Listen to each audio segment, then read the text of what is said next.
Wes aku melu. Karena akadnya jual beli. Praktek yang kedua, punya uang 10 juta, Pak Nurudin butuh uang, pinjem, tak pinjemi. Enggak Pak, saya pinjami 10 juta. Tapi Bapak kembalikan nanti 3 bulan kemudian menjadi 10.500.000. Kenapa Tat? Oh iya, oke.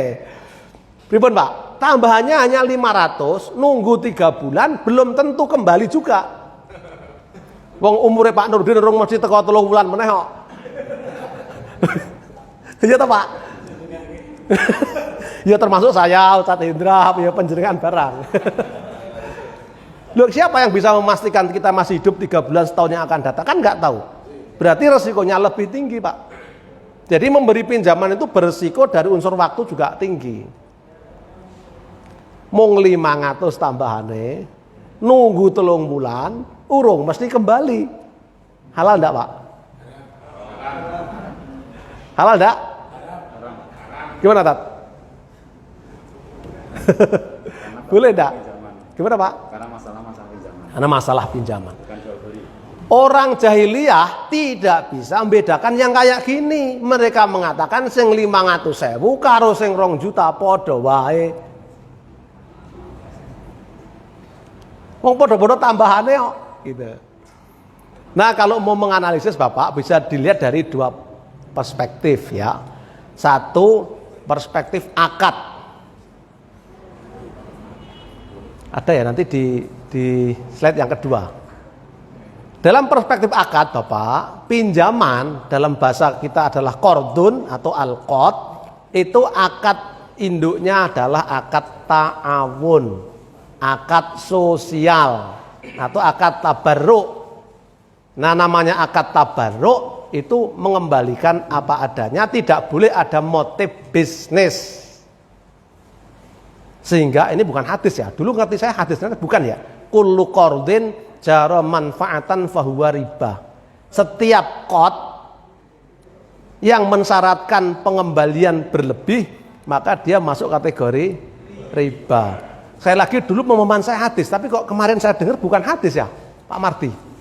Ini coba dicek ya Bapak yang perso ya. Jadi setiap tambahan yang dipersyaratkan dalam transaksi pinjam meminjam, dia hukumnya riba.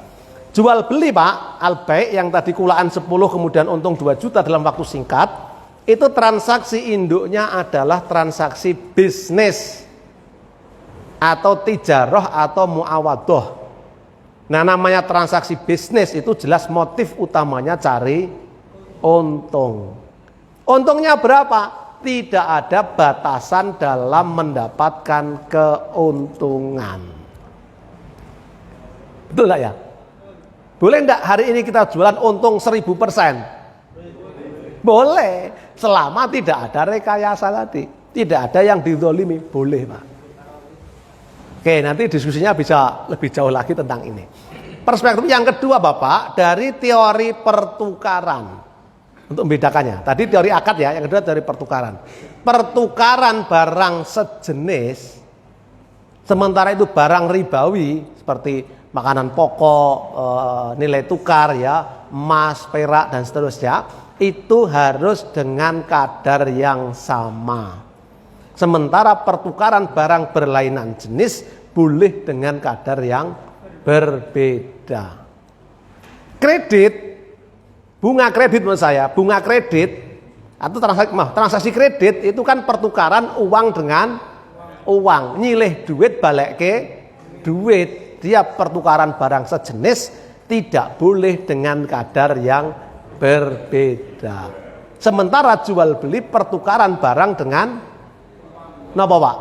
Uang berlainan jenis boleh dengan ukuran yang berbeda. Gimana Pak kira-kira Pak? Orang jahiliyah nggak bisa membedakan kayak gitu Pak. Sehingga mengatakan untung jual beli sama tambahan kot itu podo wae. Ada komentar? Semoga tidak ada ya. Nggih, monggo, ya. Masuk untung tadi dikatakan Pak Fikir tadi namanya kalau bunga itu adalah sesuatu tambah tapi juga ada Terbuka ya, terbuka kepastian. Kalau riba kan tidak ada. Sementara kalau misalkan di sini ada jual beli kelapa itu ya, ada dapur kelapa itu kan biasanya kan belinya sistem lapis atau rem. Jadi setiap kita beli kelapa 10, maka kelapanya 11 gitu loh. Sehingga kalau 11 dihitung 10. Kalau nanti 22 dihitung 20. Sehingga yang dua bis itu sebagai tambahan mereka cuma 1, 2. Kalau sampai ratusan kelapa kan berarti kan tambahnya kan lebih banyak. Kan 100 sudah 10 buah. Kalau 500 sudah berarti kan dari 50 gitu loh. Itu termasuk bukan itu. Kan sudah apa ya? Sudah hukum jual beli kelapa kan begitu gitu loh. Itu masuk tidak. Untungnya dalam bentuk barang atau gimana ya? Mengambil untung dari itu gitu loh. Dari jual tadi untung, mengambil untung dari yang kulit tadi yang setiap kan biasa tadi ada 10, apa ya sudah 10 atau 100 berarti kan ada kemudian 10 biji. Itu kan lain. Nah, Tuhan itu kan dia mengambil keuntungan lagi dari harga dia beli itu loh. Pak, prakteknya beli. Misalkan saya sebagai penjual atau pembeli kelapa. Kemudian saya membeli kelapa pada petani. Ya. Nah, setiap 20 atau misalkan kalau saya beli 100 kelapa, itu harus ada 110. Yang 10-nya itu setelah ini kulit itu tidak masuk dalam keuntungan keuntungan penjualan, tapi nanti kan penjualan diambil keuntungan dari dia menjual sendiri dari saya beli itu loh. Itu kan berarti kan dua untung dari sisa yang tadi dari 10 ya, dari 11 dari 1 tadi. Ada lagi kemudian dari belian saya beli, kemudian saya jual lagi lebih besar lagi. Itu masuk riba bukan? Tradisi itu terjadi di sini Pak ya. Jadi kalau beli 10 harus nambahi 1. Nah, gitu. Setiap kelipatan 10 nambahi 1, gitu ya. Kalau itu disepakati kan kayak diskon toh Pak sungguhnya. Diskon dalam bentuk tambahan barang. Atau bahasa lain sungguhnya membayarnya dengan berkurang 1. Sama dengan gitu kan Pak? Nah, tapi dalam bentuk tambahan barang. Nanti berbeda konteksnya ketika penjual menjual lagi ke tempat lain ya. Kita berhenti pada praktek ini. Kalau itu menjadi kebiasaan dan tidak ada yang pihak yang dizolimi, tidak ada masalah Pak. Gitu. Kecuali terjadi rekayasa sehingga orang tidak bisa menjual kecuali dengan cara begitu. Boleh nggak saya menjual ke tempat lain, ada hambatan enggak mau saya? Saya menjual ya 10 ya 10. Ada pedagang lain yang mau kok tanpa diskon. Gitu. Boleh tau? Boleh. Kalau boleh enggak ada masalah Pak. Ya kecuali di antara para tengkulak kelapa itu bersepakat, yuk kita kup ini. Pokoknya tidak bisa menjual kecuali dengan cara ini. Itu bisa menimbulkan kedzaliman Pak. Kalau muncul begitu kan yang dirugikan berarti petani kelapa. Selama pasarnya bebas, terbuka, nggak ada pihak yang dizolimi, boleh menjual kemanapun, nggak ada hambatan apapun, ya insya Allah nggak ada masalah Pak. Itu bagian dari pelayanan kan, itu. Wong harga juga tidak dipatok toh Pak. Harga harus sekian nggak juga kan? Itu harga berlaku biasa saja. Mau tarik kan juga ada tawar menawar kan Pak ya? Boleh. Selama tidak ada kedzaliman. Misalnya begini, tengkulak ngutangi sik Pak. Kasih itu pedagang petani kelapa. Nah kayak gitu, jadi tersandra Pak. Itu berarti ada kedzaliman. Kayak di ijon lah. Bapak akan bayar ke saya dalam bentuk natural hasil panen, tapi harus dengan cara demikian. Nah itu baru Pak. Ada kedzaliman di situ berarti haram. Ngaten kan enggak juga kan? Siapapun boleh bermain di pasar yang sama. Pripun? Ijon. Kadang-kadang memang begitu juga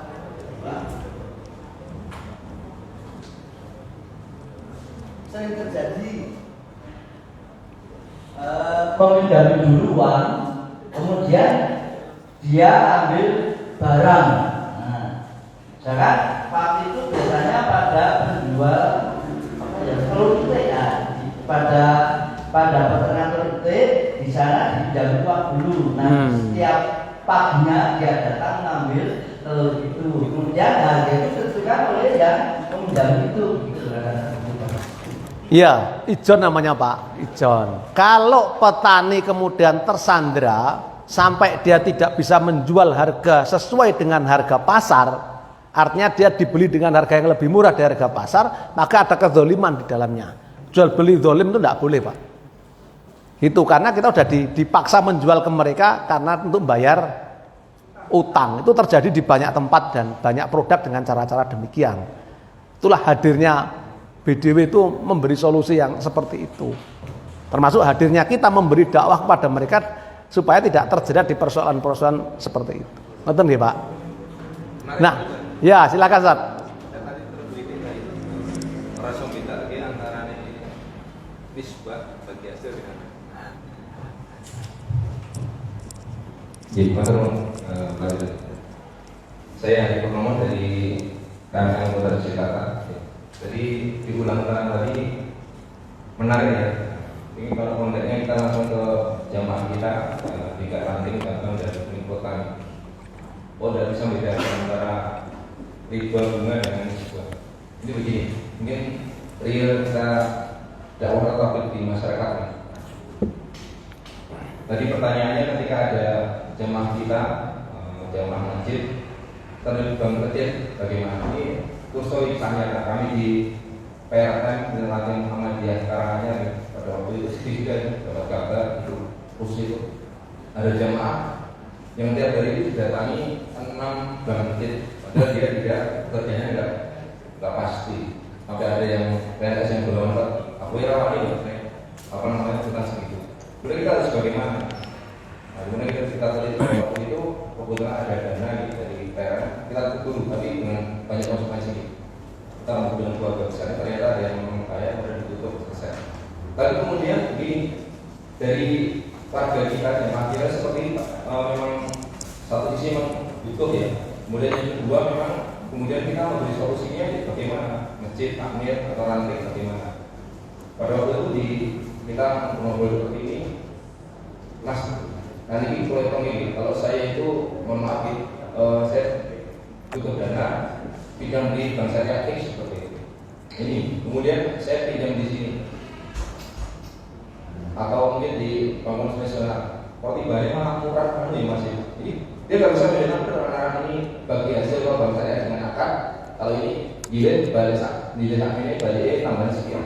Katakanlah begini dengan BRI kita nilai katakanlah 2 juta, kembalinya itu lebih tambahannya sakitnya Mas. Kemudian di bank syariah itu juga ternyata malah oke Mas. Jadi berpikirnya sederhana seperti itu. Nah, ini kan PR bagi kita memang juga tidak apa namanya jiwa mental utang itu kan memang harus diarahkan gitu kan. Memang kalau nggak butuh mendesak apalagi untuk pengembangan usahanya harus ada benar. Jadi permasalahan kita, bahkan kalau sekarang ini mungkin saking jadinya yang ada di kaum-kaum tertentu, saya lihat di daerah apa namanya Pandes, daerah Pandes kan, sampai ada tulisannya bank kecil dilarang masuk. Oh iya, iya. Tapi sebenarnya yang lebih tepat itu kan warga dilarang pinjam bank kecil itu ya. Tapi kalau yang mana bank kecilnya kita pakai BA. Jadi kalau di masalah warga atau jamaah dilarang pinjam bank kecil. Tapi konsekuensinya ya takmir, ranting, semua PDW mungkin dia tadi memberikan edukasi lewat kok mau balik ini itu lagi itu tenang untuk pengembang usaha buat JSM juga bergerak. Solusinya sampai ke situ. Jadi di sini realita kita di masyarakat itu seperti itu. Dan memang sekarang PR intinya di sampai di itu saya juga memang menolak memang orang itu bahasa lain. Ini pakai. Oh iya iya.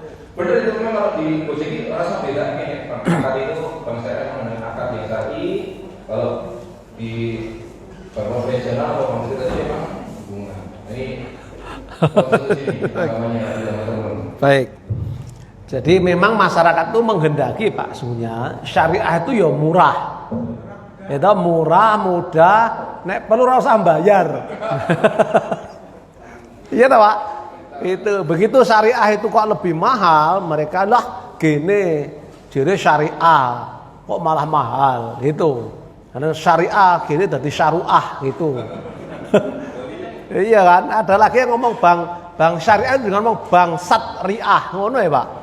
Wah ngawur tenan nih. Wong Islam saya ngomong itu. Ya karena mereka nggak paham, nggak bisa membedakan kol dengan tosa tadi, gitu ya. Baik, jadi gini Bapak. Karena tadi jual beli berapapun itu tidak ada batasan tingkat keuntungannya, ya. Kemudian bank syariah itu urusan bunga itu besar dan kecil itu sama saja sesungguhnya.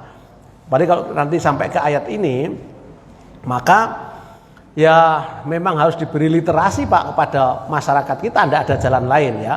Yang kedua, memang membandingkan, mohon maaf ya, katakanlah BDW dengan KUR. Kan tidak apple to apple ya Pak Marti ya. Atau membandingkan BDW dengan BRI. Dan itu tidak apple to apple Pak, tidak sebanding menurut saya. Itu. Kita asetnya baru 170 miliar, BRI asetnya 1.500 triliun. Seperti kita ini dewasa begini lomba lari dengan anak baru bisa berangkang gitu. Meskipun itu bagi manajemen BDW juga tidak boleh selalu jadi alasan untuk membenarkan jualan mahal gitu loh.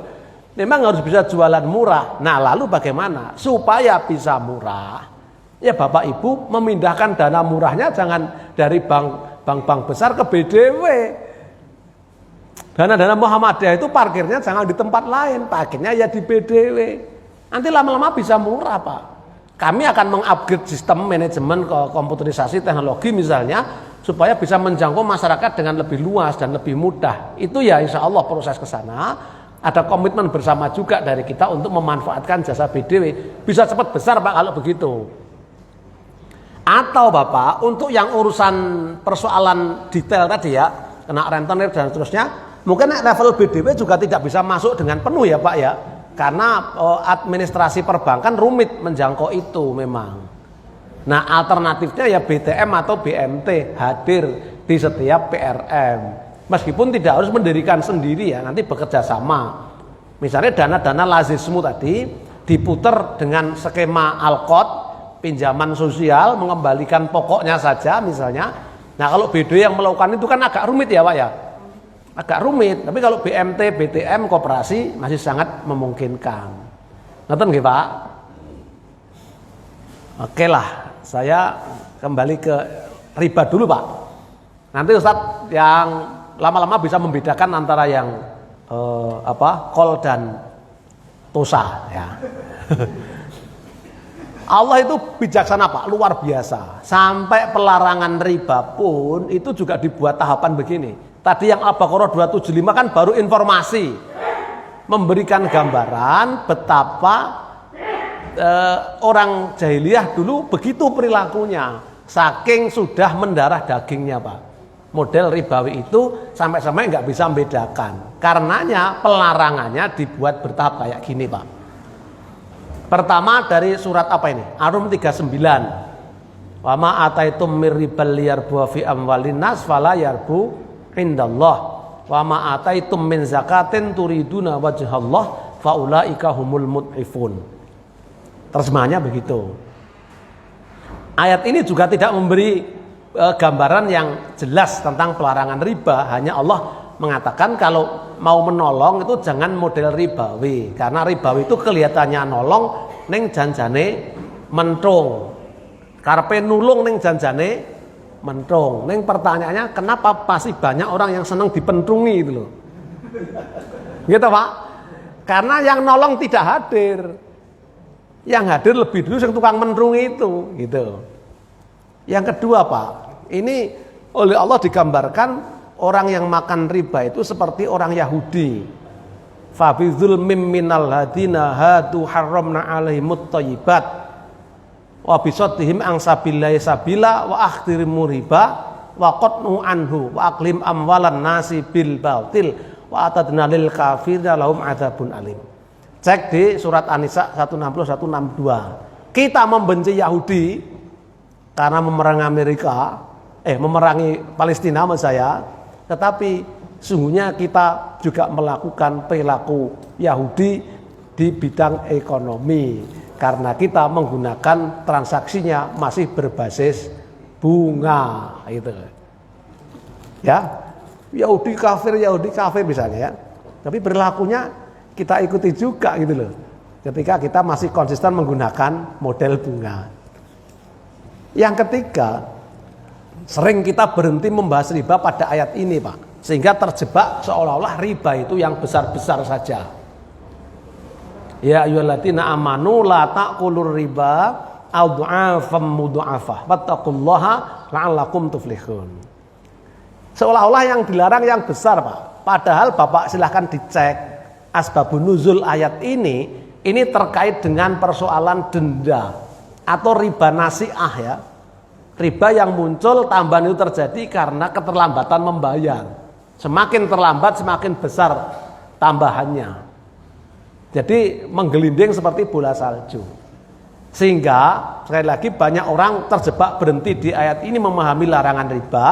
Seolah-olah riba yang besar, bunga yang besar hukumnya haram, sementara yang kecil hukumnya boleh. Sementara kecil dan besar ukurannya berapa, Pak? Tadi yang menyebut kur murah. Berapa persen, Pak, bunga kur, Pak? 4% ya. Ini program lah ya. Kalau tidak program, BRI itu juga masih 7% ya. Kalau enggak program ini karena negara ini, Pak, karena pengen pemulihan ekonomi nasional itu loh. Sehingga kurnya 4-5% setahun. Nah, katakanlah 5%, Pak. Untuk modal usaha karena sekarang kondisi sulit gini kan, adalah usahanya bangkrut, pinjam 10 juta, ya harus mengembalikan berarti setahun berapa itu? Naik 5%, 500 ribu ya, jadi 10.500. Wayahe balik ke usahanya bangkrut, Pak. Kira-kira bunga 5% mahal atau murah, Pak? Mahal atau murah? Kenapa, Pak? Nah, duitnya aja enggak ada. Usahanya aja bangkrut, bayar pokok ra iso kok. Ini harus membayar bunganya. Belum lagi kur itu juga ada dendanya loh, Pak. Begitu Bapak enggak bisa bayar tepat waktu, besok muncul denda, Pak. Coba kan? Jadi tambah besar kewajibannya. Dari katanya awalnya 5% itu murah, ya kan? Tapi faktanya bisa menjadi mahal ketika usahanya bangkrut. Berarti ukuran besar dan kecil relativitasnya sangat tinggi, tergantung kondisi ekonomi peminjamnya. Kalau kita skemanya bagi hasil, enggak begitu, Pak. Kalau usahanya bangkrut, ya balik ke pokoknya baik. Betul ya, Pak Mardi ya? Jadi Bapak enggak bayar bagi hasil, uang usahanya enggak ada hasil loh. Gimana? Bunga mengenal itu? Enggak, Pak. Bunga enggak mengenal itu. Sekali lagi Bapak, kembali ke ad'afam mudha'afah itu tidak terkait dengan ukuran besar dan kecil, tapi itu terkait dengan denda. Terakhir ini, Pak, yang dibaca oleh tadi mana ya? Oh iya, Bapak tadi, ya ayyuhalladzina amanu taqullaha wa dzaru ma baqiya minar riba in kuntum mu'minin. Kata Allah, kalau kamu beriman kepada Allah, cirinya tinggalkan sisa riba yang belum dipungut. Jadi pinjaman yang sudah terlanjur diberikan dengan skema bunga itu jangan dilanjutkan, Pak. Fa illam taf'alu kata Allah, fa'dzanu biharbim minallahi wa rasulih. Kalau kamu tetap mengambil riba, Allah akan menjadi musuh dan rasulnya loh. Wa in tubtum, jika kamu bertobat, falakum ru'usu amwalikum, maka kamu cukup yang ditagih pokoknya saja. La tazlimuna wa la tuzlamun, kamu enggak akan mendolimi dan didolimi. Coba, keren kan? Nah, jadi dari dasar ini maka harusnya sudah selesai pemahaman kita tentang riba. Bukan soal besar kecil, bukan soal bagi hasil sama dengan riba lagi ya. Itu. Coba lihat yang ini, Pak. Tadi yang Ustadz nggak bisa membedakan itu.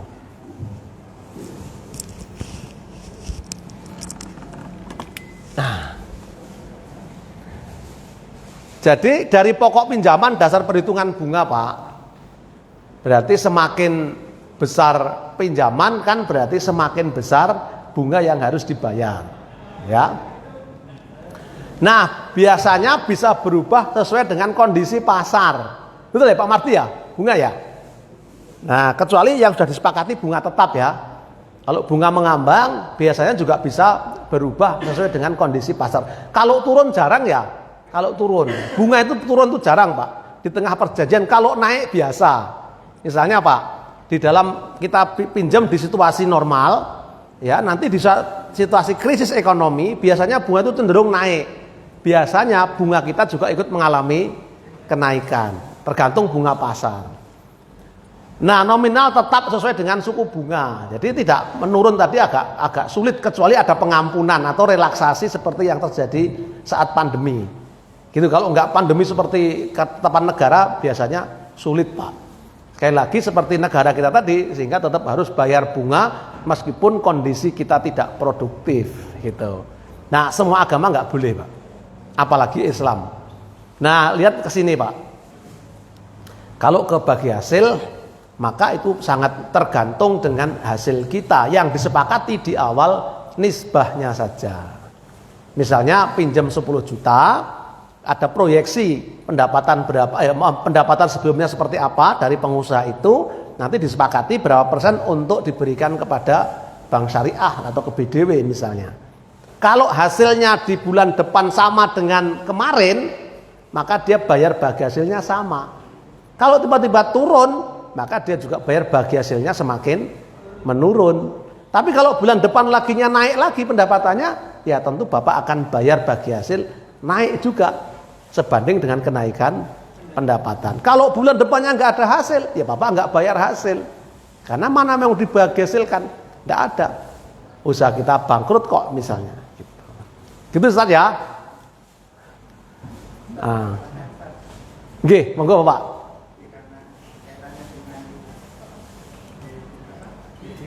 Nggih.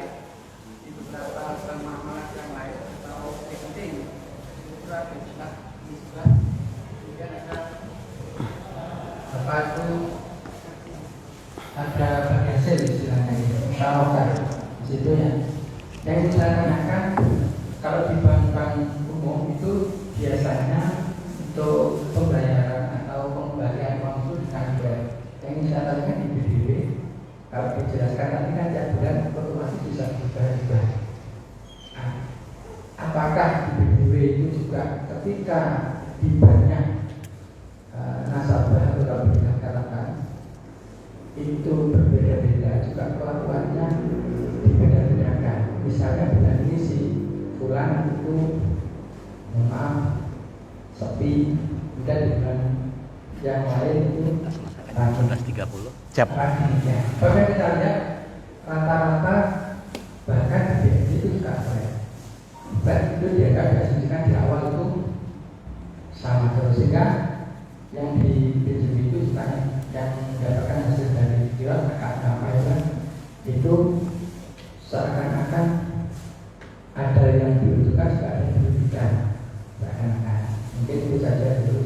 Misalnya contoh kok PPU sepi, kok nanti kok BND misalnya kok nanti kan masing-masing itu juga punya karakter di dalam meminta atau mengambil uang tadi dari pinjaman tadi. Kadang-kadang berbeda juga. Itu mungkin yang menjadikan kadang di masyarakat BND dari syariah kok ternyata Podo wae. Nggih. Mungkin itu pertanyaan saya. Jadi barangkali bisa dijelaskan persentase sehingga kenapa itu lebih tinggi dari bank yang konvensional dan sebagainya. Mungkin mau dijelaskan itu tidak jadi dalam kita menyampaikan kepada audiens atau di pengajar-pengajar. Karena dalam bidang Waalaikumsalam warahmatullahi wabarakatuh. Oke Pak, nanti saya menjawabnya pakai slide yang 10 menit setelah ini ya. 10 menit saja maksud saya. Kita selesaikan di sini Pak. Ini fatwa tentang bunga ya, supaya Bapak ada perspektif. Nah, ternyata kan Muhammadiyah sendiri sesungguhnya tentang bunga itu belum selesai. Betul Ustaz ya? Belum selesai. Kalau majelis tarjih sudah selesai Pak. Majelis Tarjih itu sejak 2006 yang lalu di Halaqah Tarjih sudah memutuskan bahwa bunga pinjaman dan simpanan di bank konven itu haram. Bapak bisa cek di fatwa-fatwa Tarjih berjenjang dan sudah sejak lama tahun 67 ketika terjadi Munas Tarjih di Pekalongan sudah dibahas itu, berlanjut sampai terakhir di 2006, tapi memang belum ditanfiz, belum ditetapkan oleh PP Muhammadiyah menjadi keputusan Muhammadiyah. Di Tarjih sudah selesai itu pembahasannya. Tapi apapun Bapak, hukum terendah bunga itu ya subhat. Sudah, cek aja yang lain hampir sama kok ini pendapatnya. Malah MUI itu lebih tegas menurut saya sejak 2005 yang lalu. Pembahasannya kurang lebih hampir 2 atau 3 tahun ya diskusinya, dan akhirnya putus bahwa hukum bunga bank konvensional besar kecil itu nggak jadi masalah, pokoknya hukumnya sama, haram. Nah, keren kan Pak? Nah, karenanya monggo Bapak mau kalau mau pakai NO ya boleh ya, NO boleh, subhat haram ya. Ringan kan? Ringan. Saya punya saudara itu ikut bisnis kripto. Wah, tanya saya nggak mau jawab, tak kirim aja, bang dia aktivis Muhammadiyah juga. Tak kirim aja fatwa-fatwa Muhammadiyah terkait itu ya, pendapat tokoh-tokoh Muhammadiyah gitu. Dia bilang, dia malah ngirimi saya kalau urusan kripto ikut pendapatnya NODIY yang membolehkan bisnis kripto katanya. Izinkan saya ikut jadi NO untuk bisnis kripto katanya. Sekarang bangkrut Pak. Nah, ikut apa money game yang kemarin itu apa itu ya? Binomo atau enggak paham saya apa istilahnya. Dah lengar aku semenang baik. Kon nulung ya wis wegah, wong tak kandhani sejak awal enggak mau ya. Nah, oke ya Pak ya, ini sampai endingnya di sini ya. Tapi hukum terendahnya adalah subhat atau makruh. Padahal makruh itu kaidahnya makruh itu tahrim Pak. Makruh itu cenderung kiri, ya cenderung hitam bukan cenderung putih gitu. Jadi makruh cenderung harus ditinggalkan, lebih condong untuk ditinggalkan daripada kebolehannya. Nah, saya menjawabnya ke Bapak lewat ini. Mana sih ya? Bentar.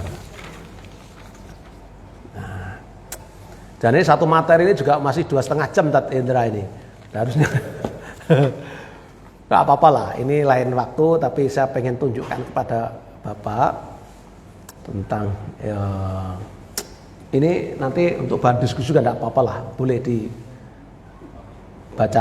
Nah, ragamnya ini tadi Pak kita pengertian apa bedanya di mana kira-kira gitu nggih.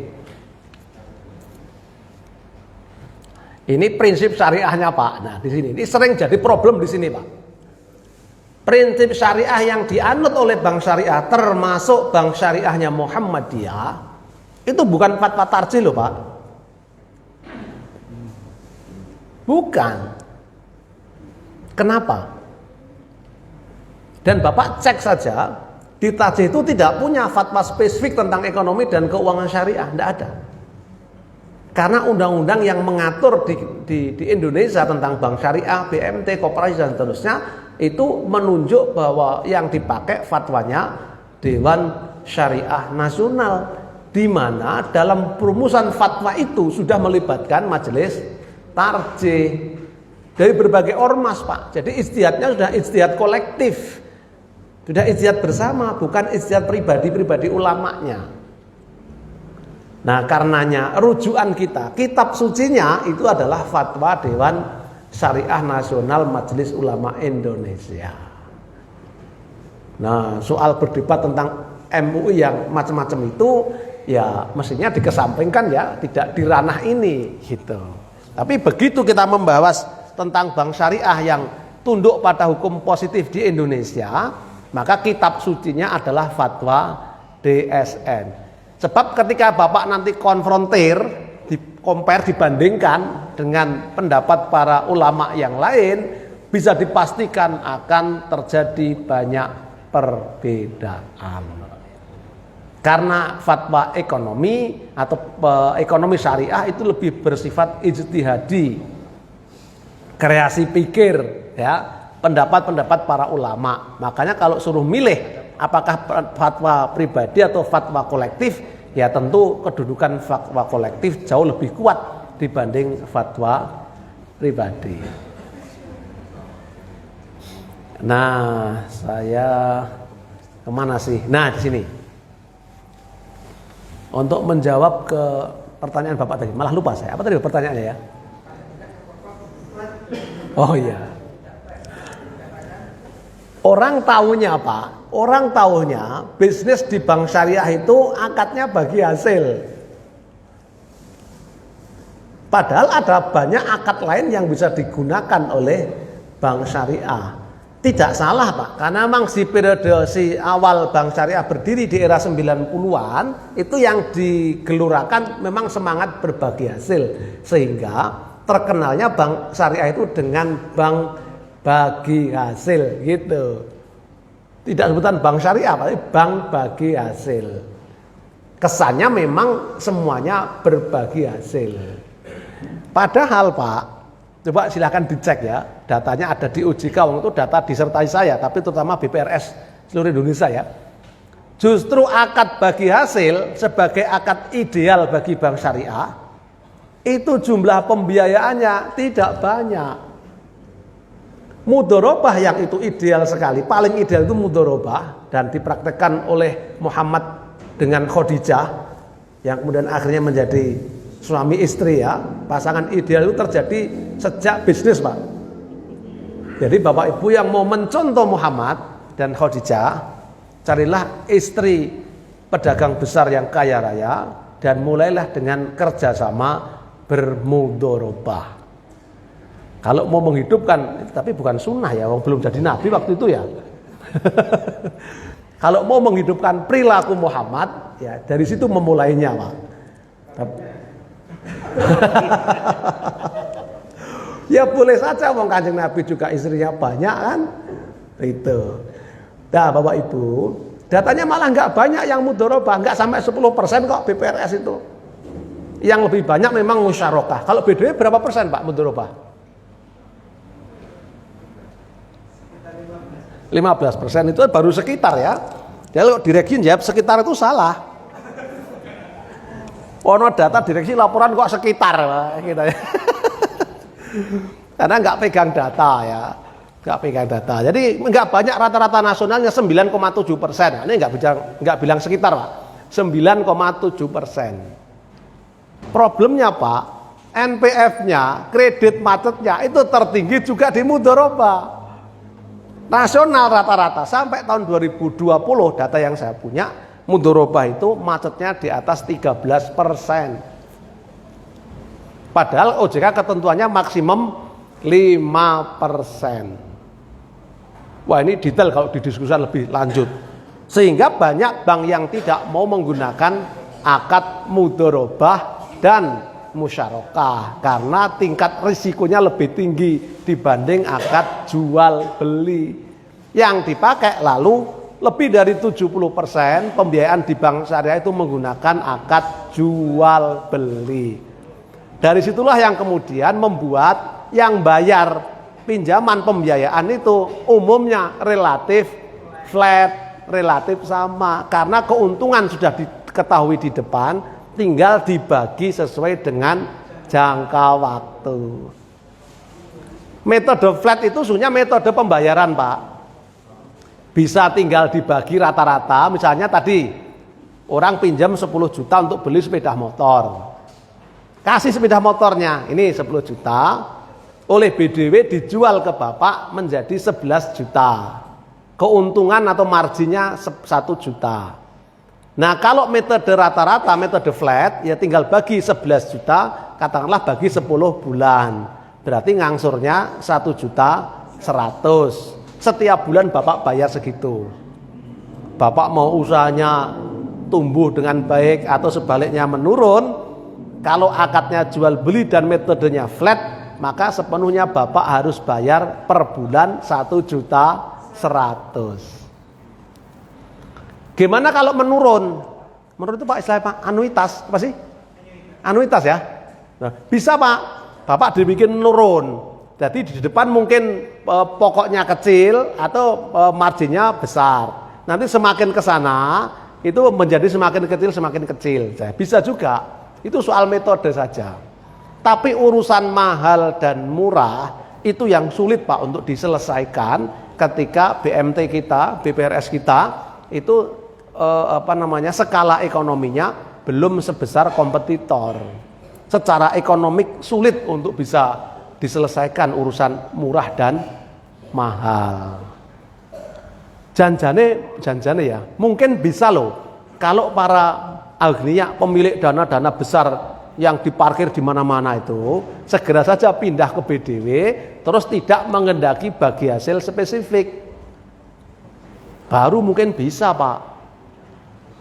Yang jadi masalah, ini studi juga loh Pak, datanya ada, orang-orang yang kaya punya uang banyak mau datang ke bank syariah, memindahkan dananya dari konven ke syariah, itu bukan persoalan agama Pak. Itu persoalan karena di BPR syariah, di bank syariah akan terima bagi hasil lebih tinggi dibanding dengan bank konvensional. Nah kalau kita terima dana mahal, kira-kira jualan murah apa bisa Pak? Kan logikanya enggak masuk, wong kulaane larang kok, ya ngedole dadi tambah larang. Itu problem besar yang kita hadapi Pak. Hanya sekitar 33% saja pemilik dana ke bank syariah itu karena faktor agama Pak. Wah aku neng BDW mergo nek orang neng BDW haram misalnya, itu hanya 33% saja Pak. Selebihnya karena faktor rasional ya, faktor ekonomi. Ngaten nggih Pak? Masih ada waktu 5 menit? Monggo Ustaz. Yang PKU nggak datang? Waktu. Oh iya. Di sana. Langsung saja. Jadi saya pernah ditanya sama teman Ustaz, kalau kita meminjamkan uang ke orang lain, katakan nilainya 10 juta, kemudian dengan akad dikembalikan paling cepat 2 tahun, paling lama 10. Qadarullah bisnis ternyata jatuh pada tahun yang ke-10. Kemudian pertanyaan yang muncul, kalau nggak ada tambahan kan saya rugi, nah gitu kan. Kemudian ketika itu saya memberikan pilihan, kalau supaya tidak rugi, maka uang 10 juta pertama ketika kita melepaskan diukur dengan harga emas. Misal 10 juta dapat sekian gram emas waktu itu. Kemudian setelah 10 tahun juga dikembalikan dengan nilai gram emas seperti itu. Dan apakah boleh emas menjadi kadar ukuran?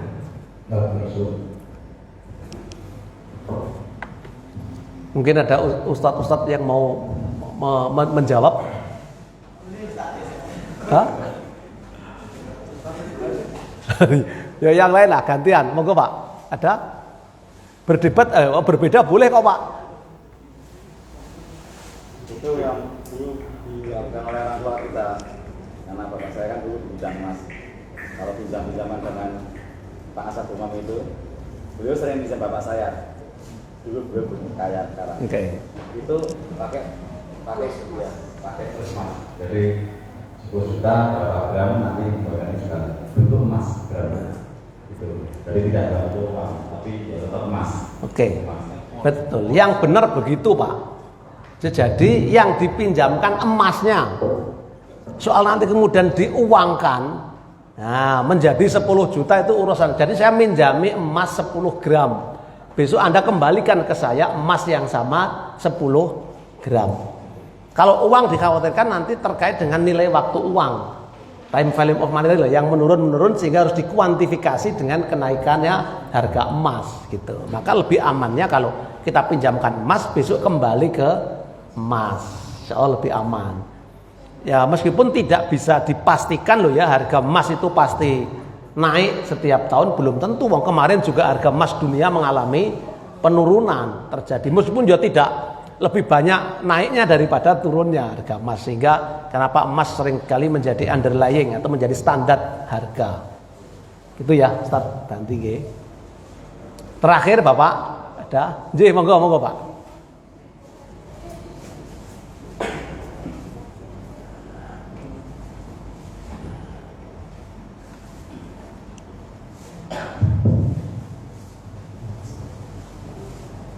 Assalamualaikum warahmatullahi wabarakatuh. Waalaikumsalam warahmatullahi wabarakatuh. Terima kasih waktu yang diberikan kepada saya. Yang pertama, yang saya tanyakan masalah hasil pertanian Pak.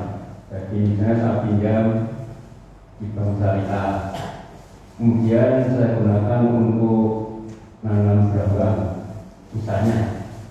Kemudian waktu penjualan itu kan rata-rata dari pembeli itu adalah model tebas. Nah ini diperbolehkan tidak kalau gabah sekian hektar atau seperempat hektar saya biar dengan sekian juta masih dalam lahan. Nah kemudian yang kedua tidak pernah boleh tidak dijual dengan sistem tebas. Yang kedua hanya pinjam.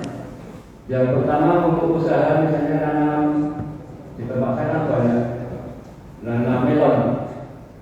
Ya hancur karena banjir. Misalnya sampai 1 juta. Make. Untuk yang pertama tidak berhasil Pak. Baterai Mas. Karena banjir tadi, kemudian yang kedua bukan lagi dikasih lagi selama. Nah, kemudian yang kedua juga gagal. Ikan sering kalau nanam semokol dan jeruk seperti itu Pak. Kadang-kadang cuacanya dikira kemarau, tahu-tahu hujan deras, kemudian kebanjiran. Nah, sampai bahkan 3 kali tidak berhasil, kemudian orang itu karena pikirnya terlalu jauh, kemudian jatuh sakit, kemudian bahkan sampai meninggal seumpama. Nah itu yang utang itu dikembalikan tidak? Terima kasih. Assalamualaikum warahmatullahi wabarakatuh. Waalaikumsalam. Ya, yang menarik yang terakhir ya. Karena utang sampai meninggal ya. Padahal utang dibawa mati juga loh Pak. Sebagaimana harta. Maka utang juga dibawa mati. Ya, memang sektor pertanian itu adalah sektor kalau urusan bank yang berisiko paling tinggi Pak untuk dibiayai. Sehingga hari ini kalau Bapak cek di OJK, akad bai'us salam, jual beli salam itu enggak ada angkanya Pak. Jadi angkanya 0, artinya tidak dipraktekkan oleh bank syariah khusus akad jual beli salam ini karena faktor risiko yang tinggi tadi. Enggak ada Pak. Itu sudah dikritik oleh OJK berkali-kali ya, tetapi bank syariah tetap aja kekeh tidak mau. Padahal mestinya bisa dilakukan antisipasi risiko tadi dengan asuransi syariah untuk pembiayaan. Tapi kayaknya asuransi syariah sekalipun untuk sektor pertanian pembiayaan juga bermasalah ya, nggak mau Pak. Terlalu berisiko gitu loh. Jadi under-underan ini ra cetha iki sing bermasalah iki jane sapa? Yang bermasalah ya otak kita sendiri ternyata. Karena menghindari risiko di sektor pertanian. Padahal masyarakat kita masyarakat agraris. Nah kalau kemudian lembaga keuangannya menghindari sektor agraria, seperti apa jadinya pertanian kita? Maka banyak akhirnya sarjana pertanian yang tidak mau bekerja di sektor pertanian. IPB itu Pak, plesetannya menjadi Institut Perbankan Bogor, bukan Pertanian Bogor. Karena alumni IPB banyak yang bekerja di sektor pertanian, setelah di sektor perbankan setelah di perbankan justru tidak mau membiayai sektor pertanian. Piye niku? Ora cetha kabeh to. Anak-anak muda kita yang dari desa nggak mau kembali ke desa karena bertani tidak gengsi. Seperti saya lah kira-kira ya. Dan yang lain ini sama. Itu problem Pak. Nah karenanya kalau mau serius mengembangkan sektor pertanian termasuk skema pembiayaan dan penjaminan risiko Pak Mardi itu menjadi perhatian kita semua. Saya mengajukan postdoc itu judulnya skema pembiayaan untuk nelayan kecil Pak. Karena nelayan dalam arti pertanian luas ya menurut saya itu juga tidak tersentuh dengan industri keuangan syariah saking tingginya risiko. Masya Allah kan angel Pak itu ke Dereka Pak, saya masuk ke Dereka itu risetnya. Ya postdocnya saya maju tentang risiko. resiko pembiayaan. Oke ya Pak ya, satu. Yang kedua, jual beli tebasan. Boleh Pak. Yang tidak boleh itu ketika belum masanya panen. Kalau sudah masanya panen dan yang membeli itu biasa melakukan penebasan, maka dianggap memahami bisnisnya sehingga unsur resikonya bisa lebih dikendalikan. Kalau masih hijau, belum saatnya panen, kenapa tidak boleh? Karena unsur gamblingnya, unsur spekulasinya lebih tinggi. Ya kalau jadi besar buahnya. Kalau tiba-tiba bangkrut dipangan wereng misalnya. Nah kalau saatnya panen kan dibeli hari ini, besok langsung bisa ditebas, boleh. Bahkan kacang yang masih di dalam tanah sekalipun boleh diperjualbelikan kalau sudah saatnya panen. Dengan cara apa? Menguji petik ya, cabut sana berapa, cabut sana berapa. Kalau orang yang biasa begitu sudah tahu kira-kira hasilnya akan jadi berapa. Nek yang melakukan begitu Pak Gita Danu Pranata, ya, ora iso bedake kol karo tosa kira-kira gitu. Jadinya ya bangkrut saja bisnisnya. Karena ya fakta diri sa'ah lah, ya bukan ahlinya kok tetap ngeyel gitu. Maka bisnis itu yang pertama product knowledge itu menjadi persoalan paling penting Bapak Ibu sekalian. Jangan masuk ke bisnis kalau kita memang tidak memahami bisnisnya itu. Pasti bangkrut sudah lah. Wong yang sudah ahli saja bisa bangkrut, apalagi yang coba-coba. Ngaten nggih Pak? Bapak Ibu, ini PR-nya masih banyak banget ya untuk menjelaskan skema sampai betul-betul bisa membedakan antara tosa dan kol diesel. Ini baru 2,5 jam, monggo nanti kalau memang dikersake lain waktu bisa diperpanjang diskusinya. Nanti buku kalau memang stoknya masih ada ya, kalau belum nanti nyetak dulu lagi mau saya. Yang menerbitkan UAD Press akan saya kirim ke BDW. Silakan nanti komunikasi BDW dengan bapak-bapak yang berhak mendapatkan door prize buku. Mekaten kirangipun gunging pangapunten wonten manfaatipun mugi-mugi nggih. Astagfirullahaladzim. Nasrun minallah wa fathun qarib. Assalamualaikum warahmatullahi wabarakatuh. Terima kasih.